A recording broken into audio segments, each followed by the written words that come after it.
আমি নিশিদিন যেন গাইতে পারি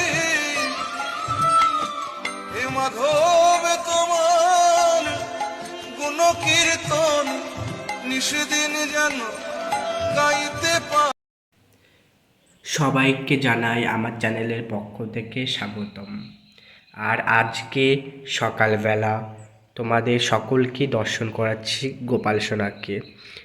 আজকে আমি কিভাবে গোপাল সোনাকে সেবা দিই সব কিছুই তোমাদের মাঝে শেয়ার করব। এইদিকে দেখো গোপাল সোনার বাসন নিয়ে নিয়েছি, আর এদিকে জল নিয়ে নিয়েছি, আর এইদিকে বাসি কাপড়গুলো ছেড়ে নেব যত্ন সহকারে। এইদিকে আমি গোপাল সোনাকে আজকে স্নান করাচ্ছি। সকালবেলা ঘুম থেকে উঠে গোপাল সোনাকে স্নান করানো খুব পবিত্র। ভালোবাসা আর ভক্তি দিয়ে স্নান করালে মন শান্ত হয়ে যায় এবং ভালোবাসা বাড়ে।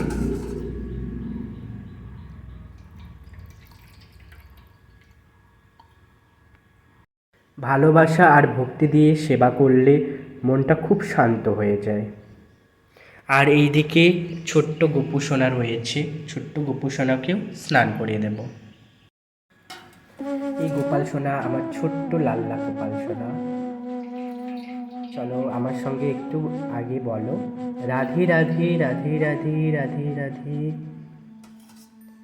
রাধে রাধে রাধে রাধে রাধে রাধে।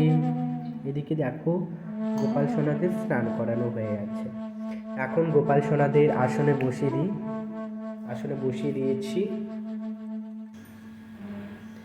গোপাল সোনাকে এখন সুন্দর করে গা মুছিয়ে দিচ্ছি। এরপরে গোপাল সোনাকে সুন্দর পোশাক পরিয়ে দেব।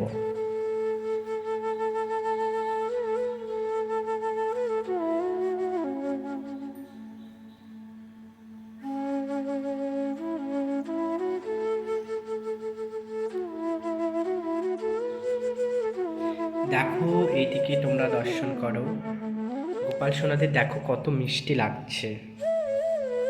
এবার গোপাল সোনাদের সিংহাসনে বসিয়ে দেব। এখন আমি গোপাল সোনার সিংহাসন সুন্দর করে সাজিয়ে দিচ্ছি। আর এইদিকে দেখো তুলসী পাতাও রয়েছে, আর গোপাল সোনাদের জন্য নিয়ে এসেছি।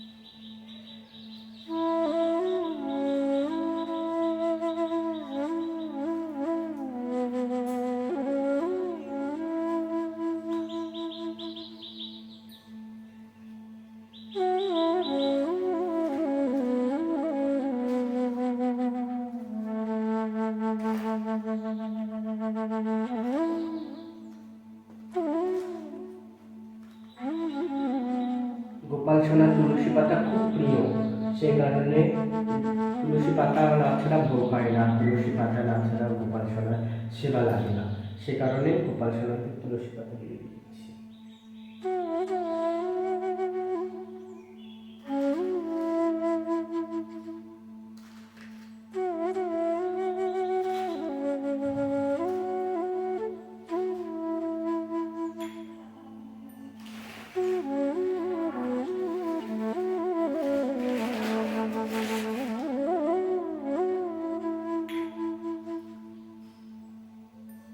গোপাল সোনার ভোগ লাগিয়ে দিলাম।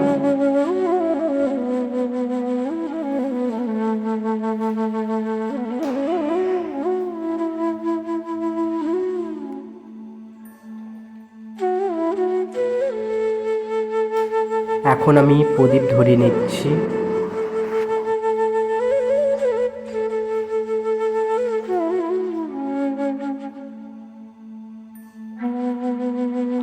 তারপরে ধূপকাঠিও জ্বালিয়ে নিচ্ছি, গোপাল সোনাকে সেবা দিতে হবে সেই কারণে।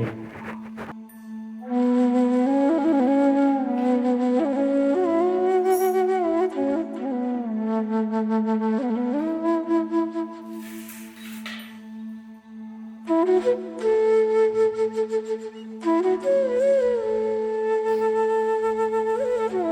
গোপাল সোনাকে আমি সেবা দেব, তোমরা সকলেই মনোযোগ দিয়ে দর্শন করো।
তোমাদের যদি ভালো লেগে থাকে তাহলে লাইক, সাবস্ক্রাইব এবং কমেন্টে রাধে রাধে লিখে যেও।